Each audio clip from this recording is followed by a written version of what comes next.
सब लोग ये तो जानते हैं कि दिवाली जगमगाती रोशनी और लाइट्स का त्योहार है, पर जो ज़्यादातर लोग नहीं जानते वो ये है कि दिवाली की रात अमावस्या की रात होती है और हर अमावस्या की रात काली शक्तियाँ सबसे ज़्यादा ताकतवर हो जाती है। लेकिन 19 साल का सुमित इस बात से अनजान था। वह अपने दोस्त विजय से साथ दिवाली की रात सड़क पर घूम रहा था। तभी विजय की नज़र मंदिर के पीछे एक सुनसान से घर के पीछे गई। वहां एक सुंदर लड़की लाल साड़ी पहने दिया जला रही थी। विजय सुमित को लेकर उस घर के पास चला गया। जैसे ही दोनों वहां पहुंचे उन्होंने देखा कि पूरा घर दियों से सजा था। उन्हें बालकनी में खड़ी वह सुंदर लड़की नजर आई। उसने फिर वही मन लुभाने वाली मुस्कान देकर उन दोनों को अंदर बुलाने का इशारा दिया।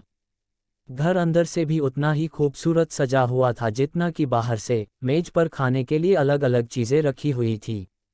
सुमित मेज से एक लड्डू उठाकर खाने लगा, पर उसके हाथ से गलती से वह नीचे गिर गया। जैसे ही सुमित लड्डू उठाने के लिए नीचे झुका, उसने देखा कि मेज के नीचे एक भयानक काली परछाई थी जो सुमित को देखते ही कहीं गायब हो गई। सुमित जैसे ही विजय को ये बताने ऊपर उठा, उसने देखा कि विजय सीढ़ियों के ऊपर खींचा चला जा रहा था। सुमित बेहद घबराने लगा था। फिर अचानक घर में पायल की आवाज़ें आने लगी, जैसे कि कोई लड़की एक कमरे से दूसरे कमरे में जा रही हो।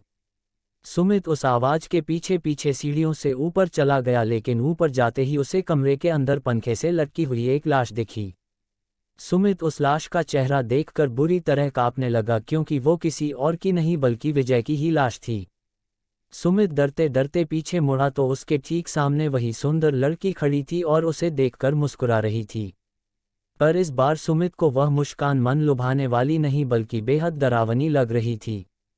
अचानक घर की सारी लाइट्स बंद हो गई। वह घर धीरे धीरे एक खंडहर में बदल गया। वह लड़की अब भी सुमित को देखकर मुस्कुरा रही थी। अचानक लाल साड़ी पहनी हुई उस लड़की के बाल सफ़ेद और लंबे होने लगे और आंखें एकदम लाल पड़ गई और चेहरा एकदम डरावना हो गया था। सुमित उसे देखकर एकदम सुन्न पड़ गया था। वह लड़की हाथ में चाकू लिए सुमित की तरफ बढ़ रही थी। सुमित ने किसी तरह अपना होश संभाला और बिना कुछ सोचे सीधा घर से बाहर भागा, लेकिन वह लड़की अभी भी सुमित के पीछे पीछे आ रही थी। वह लड़की सुमित को मारने के लिए अपना हाथ उसकी तरफ बढ़ाया, लेकिन सुमित तब तक बाहर निकल गया था। उसने जल्दी से घर का दरवाज़ा बाहर से बंद कर लिया। वह लड़की उस दरवाजे को अंदर से बहुत ही तेज से ठोक रही थी, लेकिन अचानक ठोकने की आवाज़ बंद हो गई और फिर सुमित को उस लड़की की चीखने की आवाज़ सुनाई देने लगी, जैसे वह उस घर के अंदर कैद हो गई हो। सुमित वहां से जल्दी से निकला और अपने घर जाकर चुपचाप सो गया।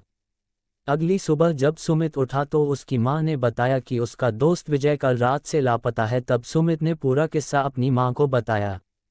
मां ने उससे कहा कि कई साल पहले दिवाली की रात एक लड़की ने उस घर में आत्महत्या की थी। तब से उसकी आत्मा उसी घर में भटकती रहती है। किसी को कभी पता नहीं चल पाया कि उसने आत्महत्या क्यों की थी और उस घर में कोई भी नहीं जाता। ये बात सुनकर सुमित पूरी तरह हिल गया। वह ये यकीन करना चाहता था कि जो भी उसके साथ हुआ वह एक बुरा सपना था, पर उस रात के बाद उसका दोस्त विजय कभी वापस नहीं आया और सुमित को आज भी दिवाली की वो खौफनाक रात और उस लड़की की भयानक चीखें सोने नहीं देती। अगर आपको ये कहानी पसंद आई हो तो इसे लाइक करें और चैनल को सब्सक्राइब करें। मिलते हैं किसी और वीडियो में एक नई कहानी के साथ।